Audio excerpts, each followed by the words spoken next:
Pojďte s námi do minulosti, kde se odehrávaly dramatické příběhy, které změnily svět. Seznamte se s osobnostmi, které tvořily dějiny s jejich úspěchy i selháním. Pojďte se dozvědět víc o historii inovativně, tak aby to bylo zábavné a poučné. Dějepisák. Osudy osobností, které změnily svět. Vyvolal jsem hrůzu, která pohltila celou Itálii. Mé jméno je Spartacus.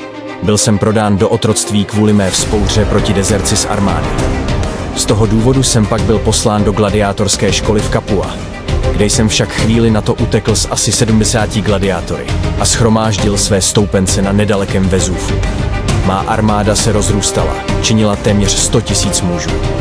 Asi po roce jsem svou skupinu zmobilizoval a začali jsme cestovat po římské říši.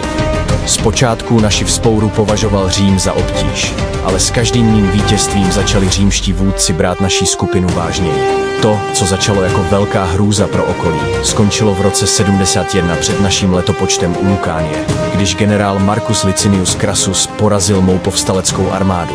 Mé tělo nebylo nikdy nalezeno. Vedou se diskuze, zda jsem padl během bitvy, nebo jsem byl spolu se svými přeživšími a zajatými asi 6 000 muži ukřižován římskou armádou podél nejdůležitější silnice ve starověkém Římě, podél Via Appia z města Capua do Říma. Celých 200 kilometrů byly pro ukázku vítězství vystavena těla mých bojovníků. Těla nebyla z křížů sundána, takže po dlouhá desetiletí sloužila jako výstraha pro potenciální následovníky. Ač jsem v tažení zvaném třetí válka servilů padl, byl jsem dlouho inspirací pro ty, kteří se snažili vzbouřit proti represivní vládě.